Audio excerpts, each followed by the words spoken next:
Tuhan bersamamu. Inilah Injil suci menurut Santo Markus.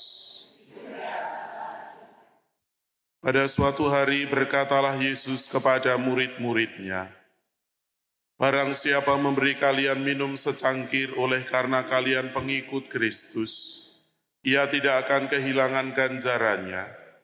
Barang siapa menyesatkan salah seorang dari anak-anak kecil yang percaya ini, lebih baik baginya jika sebuah batu kilangan diikatkan pada lehernya, lalu ia dibuang ke dalam laut.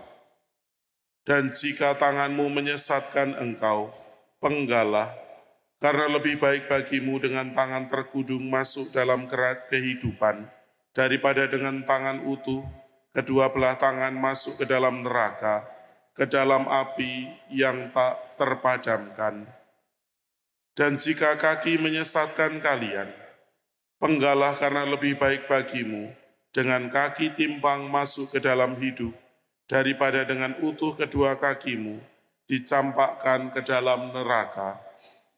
Dan jika matamu menyesatkan engkau, cungkilah, karena lebih baik bagimu masuk ke dalam kerajaan Allah dengan bermata satu, daripada dengan bermata dua dicampakkan ke dalam neraka, di mana ulat-ulat bangkai tidak mati dan api tak pernah padam.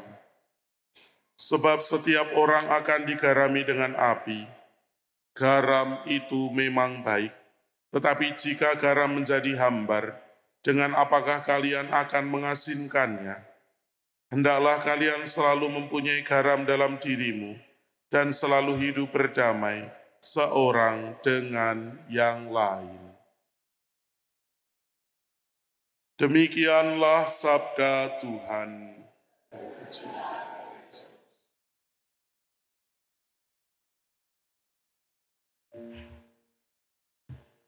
Ibu Bapak, saudara-saudariku yang terkasih dalam Tuhan, dalam salah satu pengajaran kepada anak-anak kecil untuk melihat anatomi tubuh manusia, saya pernah menyanyikan salah satu lagu itu ya.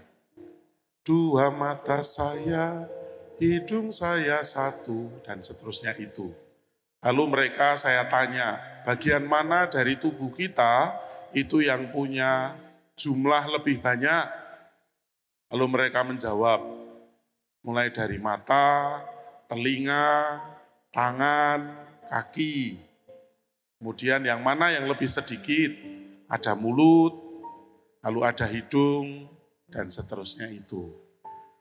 Dari dua hal itu, saya mengajak mereka kemudian untuk menyadari, harusnya ketika melihat, ketika mendengar, ketika mempergunakan tangan dan kaki, dengan jumlah yang lebih banyak, seharusnya lebih banyak juga. Supaya yang lebih banyak jumlahnya, karena dua itu lebih dulu habis daripada yang jumlahnya lebih sedikit, yaitu mulut. Tetapi memang dalam hidup kita itu lebih banyak mempergunakan jumlah yang lebih sedikit. Nah, saya mengatakan seperti itu.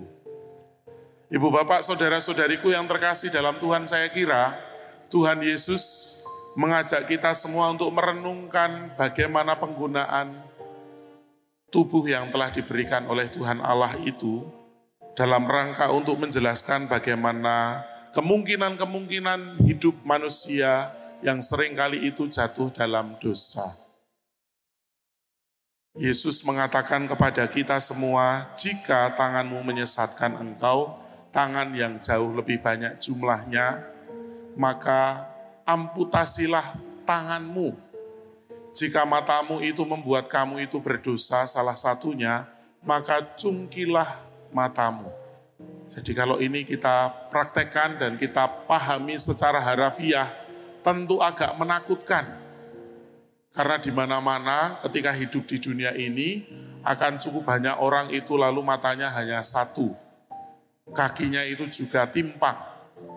Tangannya itu juga diamputasi, tidak lengkap dan seterusnya itu. Tentu pemahaman ini mengajak kita untuk merenungkan bahwa mari kita membuang hal-hal yang membuat kita itu berbuat dosa. kemungkinan-kemungkinan yang mendorong kita itu untuk jatuh ke dalam tindakan dosa. Jadi tidak secara harafiah, tangannya dipotong, kakinya dipotong, matanya itu juga dicungkil dan seterusnya. Meskipun jumlahnya lebih banyak. Mari kita bersama memahami hal ini dan terdorong untuk dalam kehidupan sehari-hari memotong, membuang tabiat dosa dalam kehidupan kita. Kebiasaan-kebiasaan yang membuat kita itu jatuh dalam dosa. Ini poin yang pertama. Sedangkan poin yang kedua mulai dari ungkapan garam memang baik. Tetapi jika garam menjadi hambar dan seterusnya, pada akhirnya mengundang kita untuk merenungkan. Sesudah kita menghindarkan diri dari tindakan dosa, kita diajak untuk menjadi seperti garam yang tidak kehilangan asinnya. Garam itu mengawetkan persaudaraan. Garam itu juga membuat rasa menjadi nyaman, enak. Maka ketika garam ini dipergunakan secara semestinya, tidak berlebih, tidak kurang, akan memberi dalam kehidupan itu rasa yang enak, rasa yang nyaman, rasa yang semakin membuahkan sukacita. Mari kita bersama hening sejenak. Mari kita merenungkan sabda Tuhan.